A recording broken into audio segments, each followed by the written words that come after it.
My name is Sophia, and at 72 years old, I discovered that my husband of 48 years had spent our entire life savings on another woman. But that wasn't even the worst part.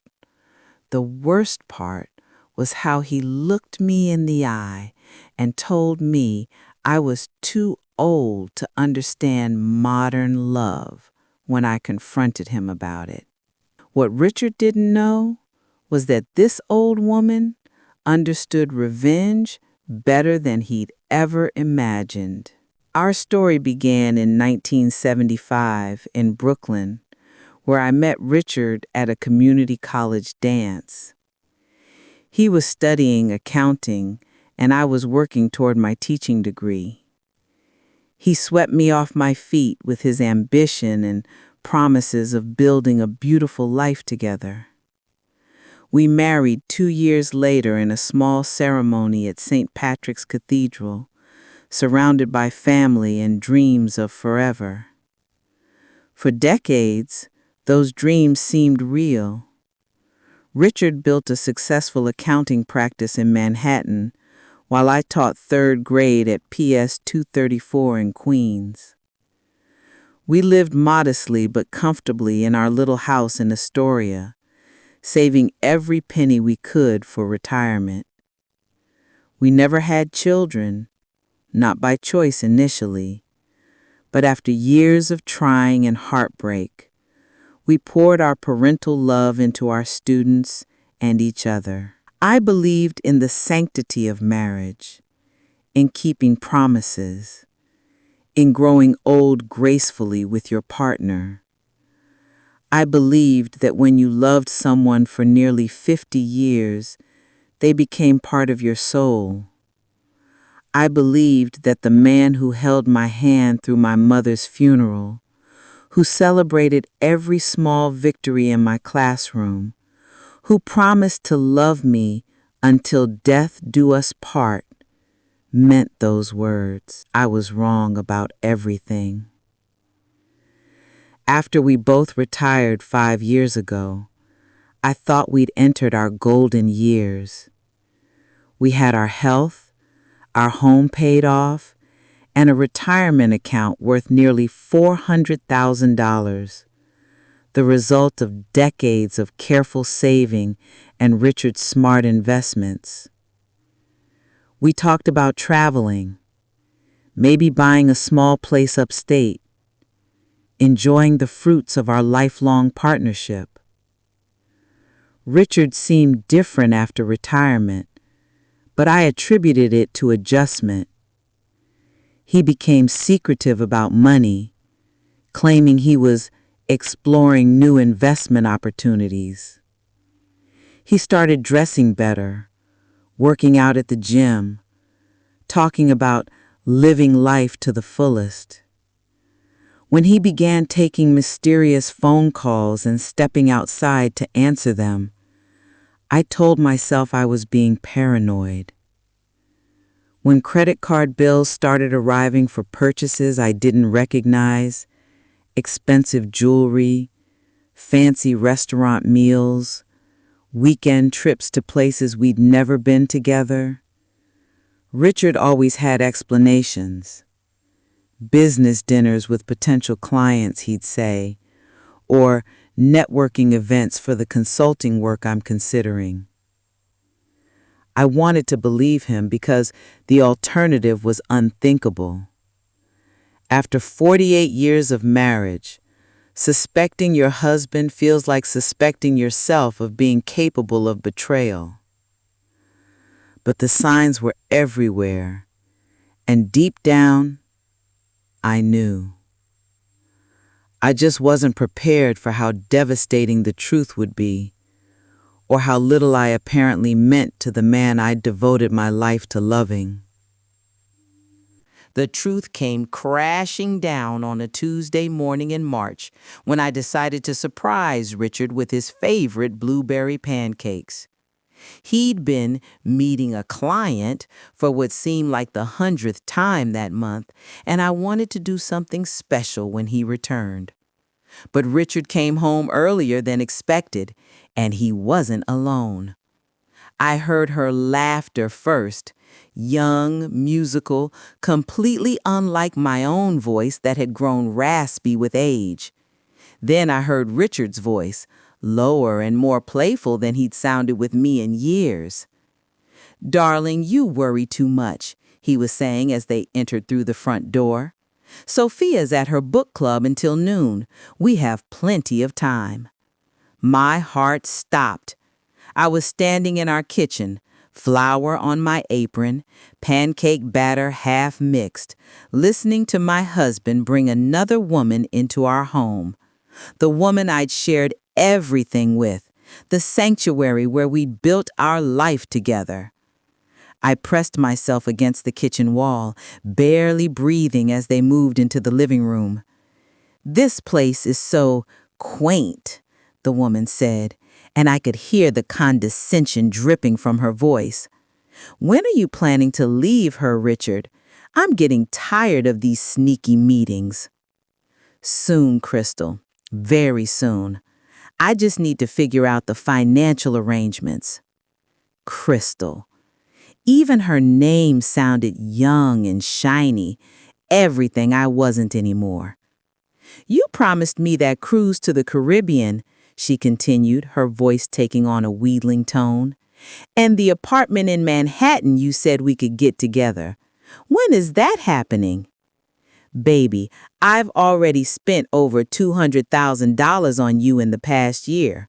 The cruise, the jewelry, that car I bought you, doesn't that prove how serious I am?" $200,000. Our retirement money, our security, our future. My legs nearly gave out as the reality hit me. While I'd been clipping coupons and buying generic groceries to stretch our budget, Richard had been lavishing a fortune on his mistress. "I know, and I love the gifts," Crystal cooed, "but I want more than presents. I want a real relationship. I want us to be together properly." "And we will be. Sophia's old and set in her ways. She won't fight the divorce when I tell her. She'll probably be relieved. What could an old woman like her do with a man like me anyway?" The cruelty of those words hit me like a physical blow. An old woman like me? After 48 years of loving him, supporting him, building a life with him, that's how he saw me? "How old is she exactly?" Crystal asked. 72. Can you imagine?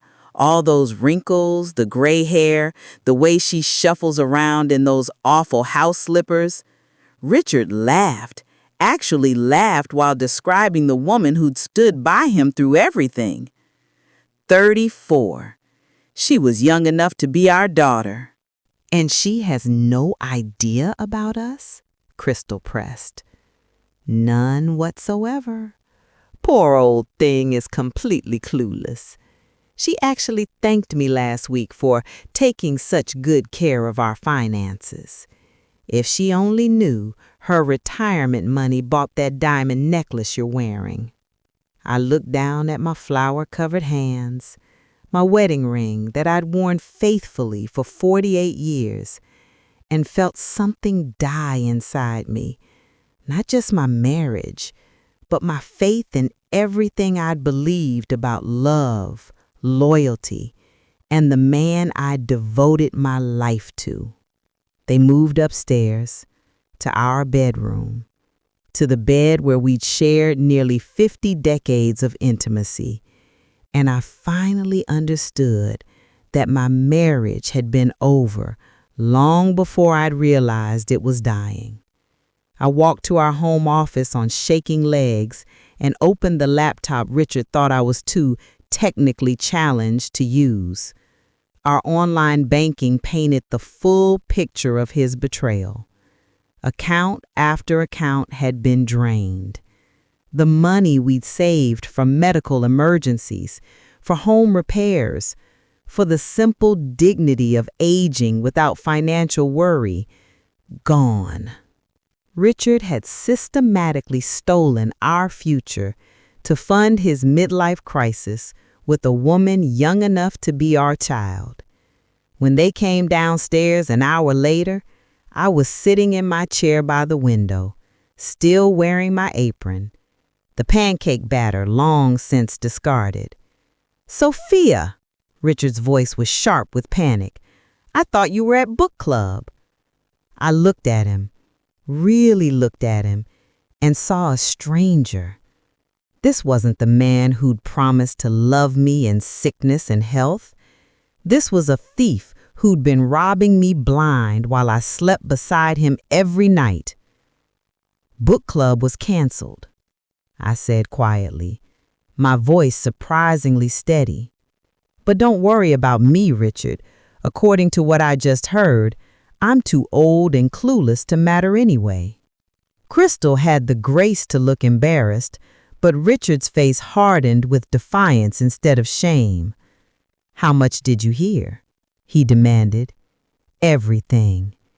The money you've stolen, the promises you've made to her, the way you talk about your wife of 48 years. I stood up slowly, my arthritic knees protesting, but my resolve strengthening with each word. $200,000 of our retirement money, Richard. It's my money too," he snapped. "I earned it. We earned it together. While you were building your practice, I was teaching and bringing home my own paycheck. While you were investing, I was saving every penny I could. That money represented both our futures. Well, now it represents my future with Crystal. You can adapt or you can get out of the way, but I'm not living like an old man just because you've given up on life." The finality in his voice, the complete absence of remorse or love, broke something in me that I knew would never heal. But it also freed something I didn't know I still possessed, the fierce determination of a woman who refuses to go quietly into the darkness. After Richard and Crystal left, presumably to continue their celebration of destroying my life, I sat in our living room, surrounded by 48 years of memories that now felt like lies. Every photograph on the mantel, every piece of furniture we'd chosen together, every small token of our shared history mocked me with its false promise of forever. The silence in the house was deafening. For nearly 5 decades, this home had been filled with our conversations, our laughter, our dreams whispered in the dark. Now it felt like a mausoleum of a marriage that had died without me even knowing it was sick. I walked through our house like a ghost, seeing everything with new eyes. The kitchen where I'd cooked thousands of meals for a man who now called me old to his mistress. The bedroom where we'd shared intimacy while he was already sharing it with someone else. The living room where we'd planned our retirement while he was secretly planning his escape. My reflection in the hallway mirror stopped me cold. Richard was right about one thing. I did look old. When had my hair become so completely gray? When had these lines around my eyes become so deep? When had my shoulders begun to curve forward like my mother's had? I'd been so focused on our life together that I'd stopped seeing myself as an individual woman with my own worth beyond being Richard's wife. The physical pain was overwhelming. My chest felt crushed, like someone was standing on my ribs. My hands shook uncontrollably, and I couldn't seem to take a full breath. I'd read about broken heart syndrome, but I'd never understood it was literally physical until I experienced it myself. I tried calling my sister Helen in Albany, but what would I say? That my marriage was a fraud? That I'd been too stupid to see the signs? That the man we'd all admired at family gatherings was a thief and a liar? The shame felt suffocating. Evening came, and Richard didn't return. I sat at our kitchen table, the same table where we'd shared breakfast that morning before my world exploded, and tried to eat a piece of toast. It tasted like sawdust. Everything felt foreign, like I was living in someone else's life. The house settled around me with familiar creaks and sighs, but instead of comfort, they brought only loneliness. Every sound reminded me that I was alone in a way I'd never been alone before. It wasn't just that Richard wasn't here, it was that the Richard I thought I knew had never existed at all. I pulled out our wedding album, something I hadn't looked at in years. The young woman in those photos looked so hopeful, so trusting, so certain that love would be enough. She had no idea that the handsome man promising to cherish her would one day steal her security and mock her aging body to his mistress. The worst part wasn't the betrayal itself. It was the realization that I'd become invisible in my own life.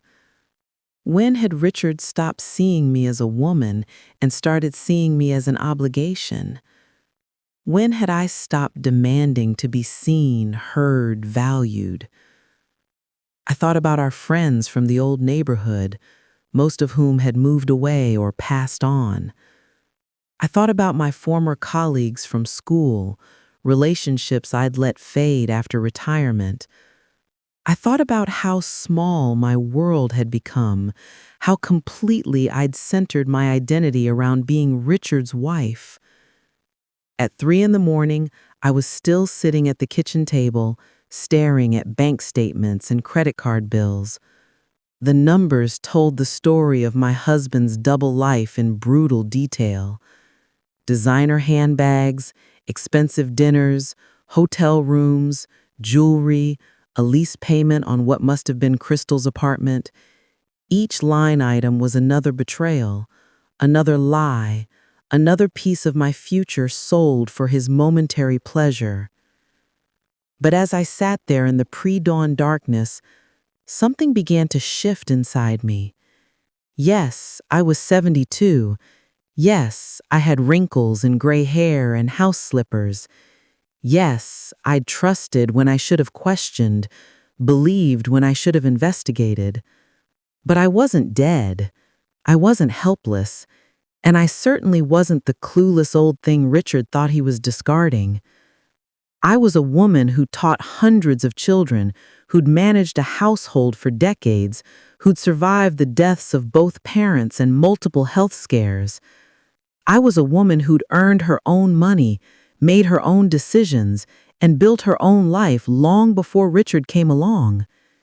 He'd stolen my money, but he hadn't stolen my mind. He'd betrayed my trust, but he hadn't broken my spirit. He'd humiliated me privately, but he had no idea what this old woman was capable of when pushed too far. As the sun began to rise over Queens, painting our kitchen in shades of gold and possibility, I made a decision. If Richard wanted to treat me like I was invisible, I'd use that invisibility to my advantage. If he thought I was too old and stupid to fight back, he was about to learn just how wrong a supposedly smart man could be. The first thing I did was call my nephew David, a criminal attorney who'd always been my favorite among Helen's children. At 38, David had the sharp mind I'd need and the family loyalty I could trust. "Aunt Sophia, it's barely 7 a.m. Is everything okay? David, I need your help. Your Uncle Richard has been having an affair and stealing our retirement money. I need to know what my legal options are." The silence on the other end told me everything I needed to know about how serious this was. Aunt Sophia, I'll be there by noon. Don't sign anything. Don't agree to anything. And don't let him know you've called me. While I waited for David, I did something I should have done months ago. I investigated. Richard's laptop was still logged into his email account, apparently trusting his clueless old wife not to snoop. What I found made my blood run cold. Emails dating back over a year detailed not just his affair with Crystal, but his systematic planning to leave me with nothing. Messages to lawyers about divorce strategy, conversations about minimizing asset distribution, discussions about elderly spouse financial dependence that made me sound like a charity case rather than an equal partner in our marriage. But the most damaging evidence was an email thread between Richard and Crystal from just last week. Baby, I've almost got everything transferred. The house is the only thing left in both names, but I'm working on a way around that. Once the divorce is final, you and I can start our real life together. She's so out of touch, she doesn't even know what's happening. Crystal's response was even worse. I can't wait to be free of sneaking around. It's exhausting pretending to care about some old woman's feelings. When you told me she actually thanked you for handling the finances, I nearly died laughing. Reading those words, I felt something I hadn't experienced in decades. Pure, focused rage. Not the quick flash of anger that comes and goes, but the cold, calculating fury of a woman who's been pushed beyond her breaking point. When David arrived, he took one look at me and immediately went into protection mode.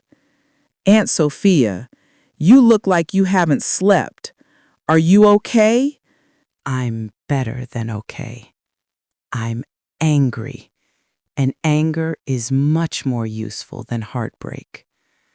I showed David everything. The bank statements, the credit card bills, the emails. His expression grew darker with each piece of evidence. Aunt Sophia, this isn't just adultery. This is financial abuse, possibly fraud. He systematically moved marital assets without your knowledge or consent. In New York, that's illegal. What are my options? David pulled out his laptop and started taking notes. First, we freeze everything immediately.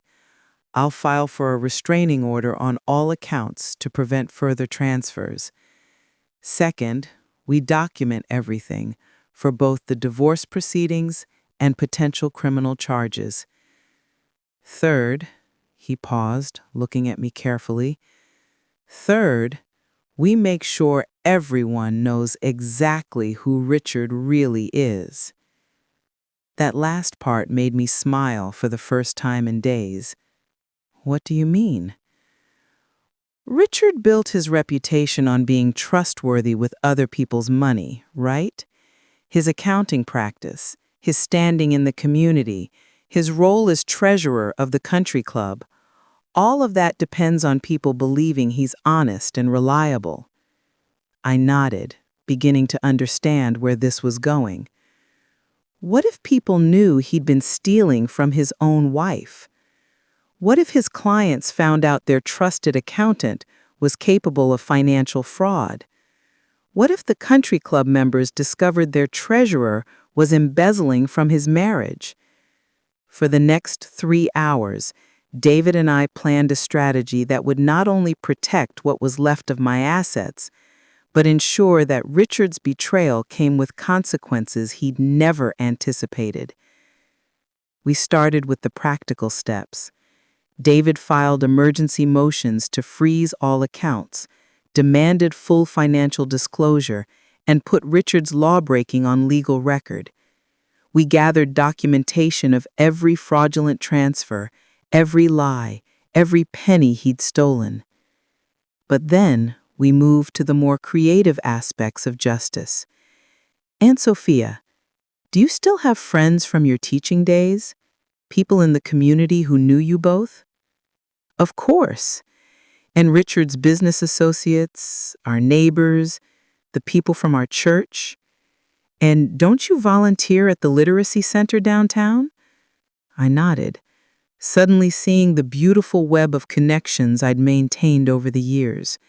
Relationships Richard had dismissed as Sophia's little activities, which represented something much more powerful, a network of people who respected me, trusted me, and would be outraged to learn how I'd been treated.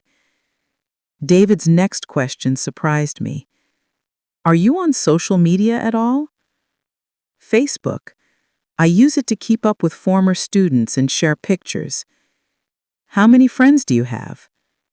I checked my phone. About 400. Why? David grinned. Because, Aunt Sophia, you're about to get a masterclass in the power of public accountability.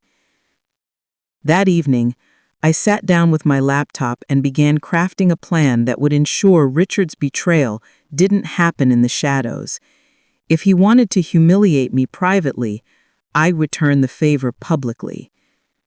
I started making phone calls to old friends, mentioning casually that Richard and I were having some difficulties, and that I might need their support in the coming weeks.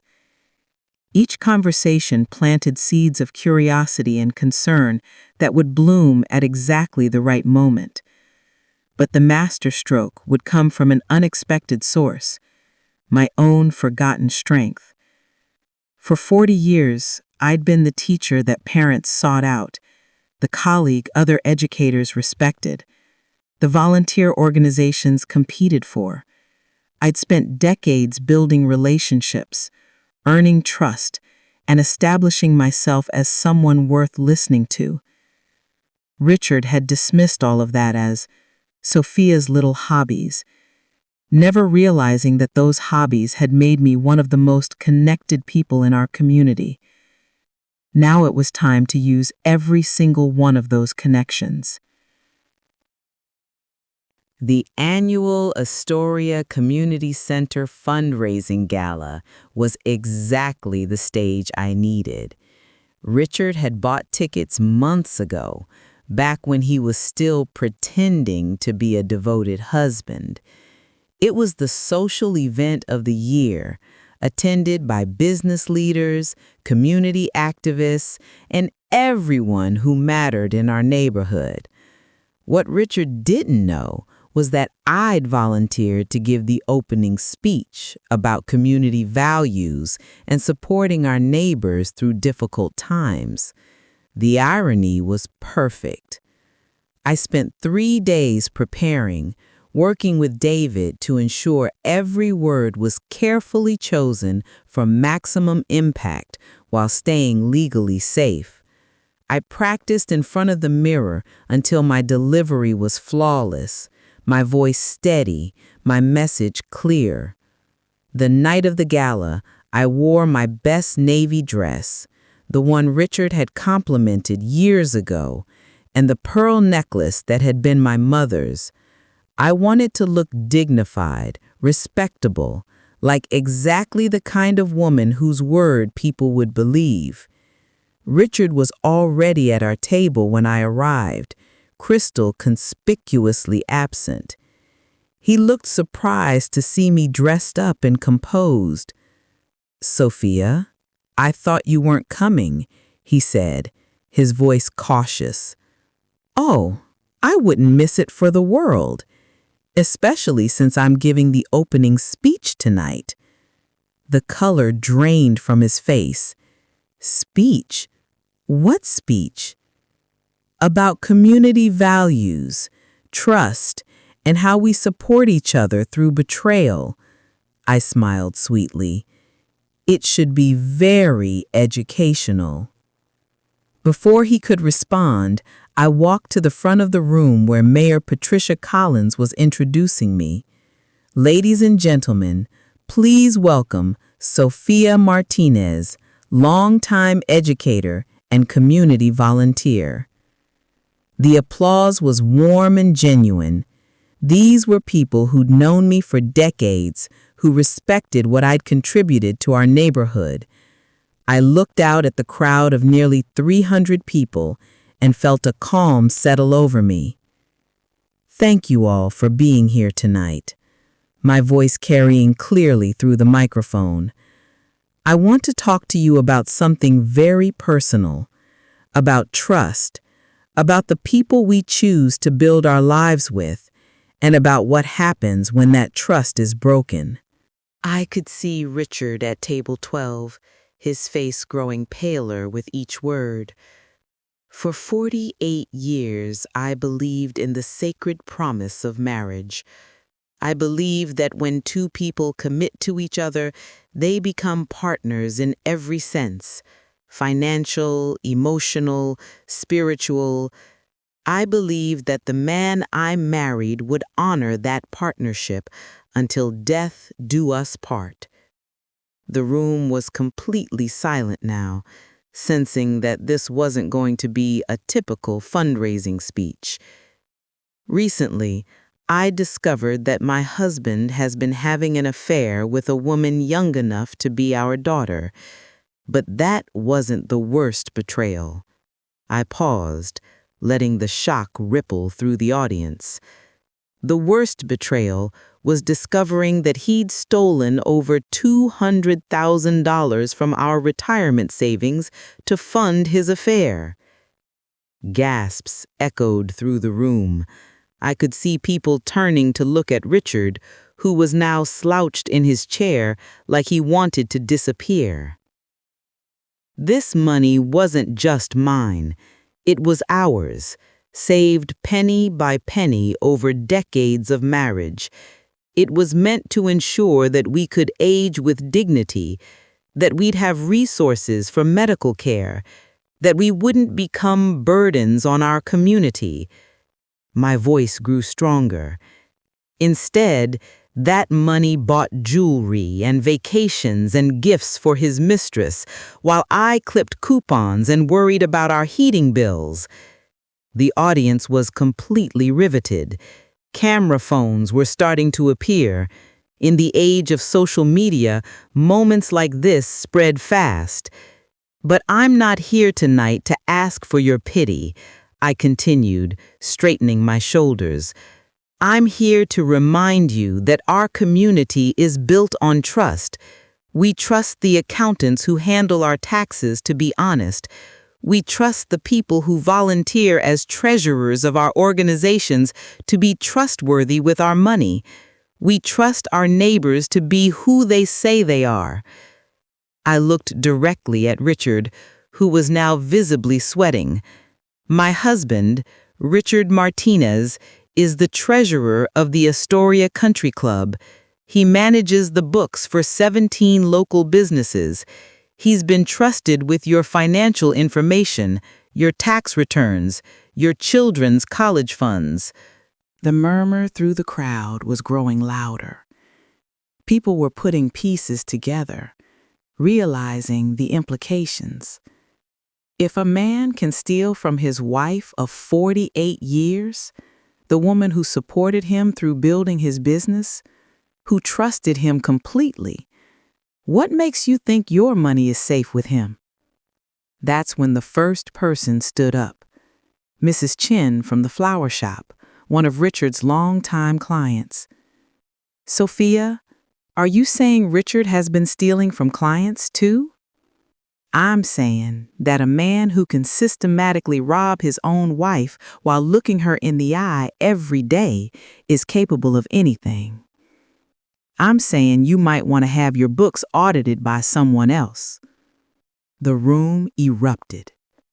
People were shouting questions, demanding answers, pulling out their phones to call their lawyers. Richard tried to stand, probably to leave, but the crowd had surrounded him. Richard Martinez. Mayor Collins's voice cut through the chaos. As an elected official, I'm formally requesting that you resign from your position as Country Club treasurer immediately, and I'm recommending that all your clients seek independent financial reviews. But I wasn't finished. I walked to the microphone one more time. There's something else you should know. Tomorrow morning, the New York Post is publishing a story about financial abuse in long-term marriages, featuring my case as the lead example. My nephew David, who's here tonight, has provided them with documentation of every fraudulent transfer, every lie, every stolen dollar. The room fell silent again. Richard was now surrounded by angry clients and community members, but he was staring at me with an expression of pure shock. And Crystal Morrison, Richard's 34-year-old mistress, should know that her name and photo will be in that article too, along with details about the apartment lease and car payments funded by stolen retirement money. I folded my notes and looked out at the crowd one last time. Thank you for listening. I hope my story reminds you all that trust, once broken, has consequences. And sometimes those consequences are very, very public. The applause was thunderous, but I didn't stay to hear it. I walked out of that gala with my head high, leaving Richard to face the community whose trust he violated and the consequences of betraying the wrong woman. By midnight, hashtag Sophia Martinez was trending on social media, and my story was being shared across the internet as an example of how to handle betrayal with dignity and strength. Richard's reputation was destroyed by dawn. 6 months later, I sat in my new apartment in Manhattan's Upper West Side, watching the morning sun stream through floor-to-ceiling windows that overlooked Central Park.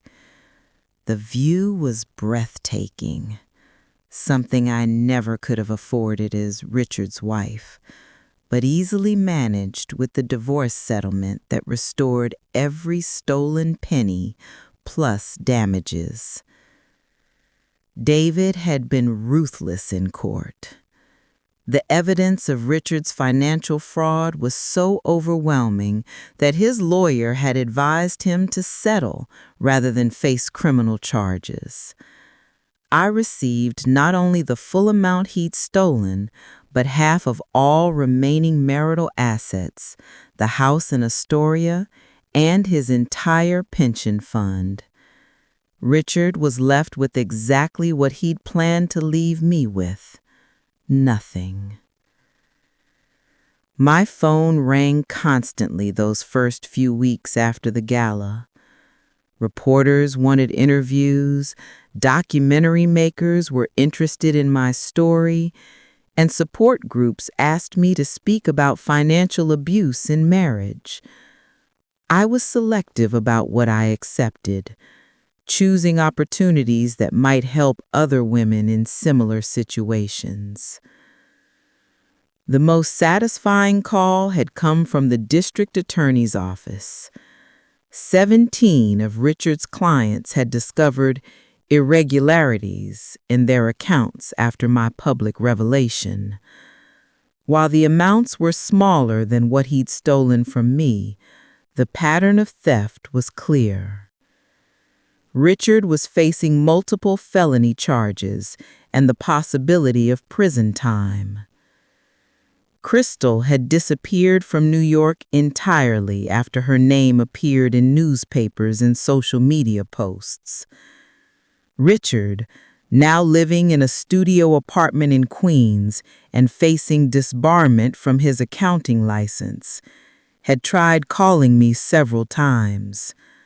I never answered. But the real victory wasn't financial. It was personal.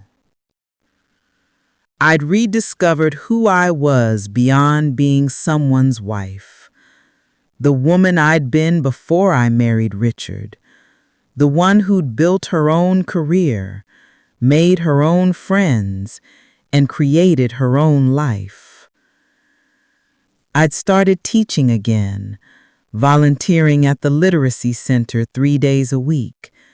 My students, adults learning to read for the first time, looked at me with respect and gratitude, seeing me as someone with wisdom to share rather than someone to be discarded. The book club I joined in my new neighborhood was full of fascinating women, many of them divorced or widowed, all of them building meaningful lives on their own terms. We discussed literature, traveled together, and supported each other through the challenges of starting over in our later years. Most importantly, I'd stopped seeing my age as something to apologize for. At 72, I was experienced, not expired. I was wise, not worthless. I had decades of knowledge, relationships, and strength that no one could take away from me. Helen visited from Albany on a crisp October afternoon, bringing apple cider donuts and updates on family gossip. We sat by my windows, watching families play in Central Park, and she asked the question I'd been expecting. "Do you miss him at all? The Richard you thought he was?" I considered the question carefully. I miss the illusion of companionship. I miss believing someone loved me unconditionally. But I don't miss the man himself, because that man never really existed. The real Richard was someone who could steal from me while kissing me goodnight, who could mock my aging body while claiming to cherish me. That's not someone worth missing. Any regrets about how you handled it? I smiled, thinking of Richard's destroyed reputation, his lost clients, his legal troubles, and his very public humiliation. My only regret is that I waited so long to fight back. That evening, I attended a retirement party for one of my former teaching colleagues. The event was held at the same community center where I delivered my famous speech 6 months earlier. Several people approached me to say how proud they were of my courage, how my story had inspired them to demand better treatment in their own relationships. Mrs. Chen from the flower shop pulled me aside. "Sophia, I want you to know, after you spoke up that night, I had my books audited. Richard had been skimming money from my account for over 2 years. Your bravery saved my business." Walking home that night through streets that felt safe and familiar, I reflected on how completely my life had changed. I'd gone from being a discarded wife to being a respected voice for justice. I'd transformed from a victim of betrayal into a survivor who'd fought back and won. My phone buzzed with a text from David. "Aunt Sophia, Richard's sentencing is scheduled for next month. The prosecutor thinks he'll get 3 to 5 years. Thought you should know." I read the message twice, waiting to feel satisfaction or vindication or even pity. Instead, I felt something simpler and more powerful: peace. Richard had made his choices, and now he was living with the consequences. I'd made mine too, and I was thriving. As I unlocked the door to my beautiful apartment, I thought about the woman who'd sat in that dark kitchen 6 months ago, feeling broken and worthless.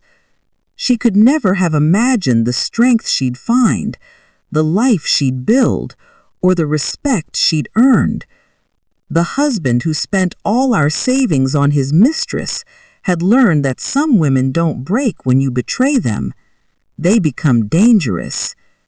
and I'd exposed their affair so publicly that neither one of them would ever recover from the shame.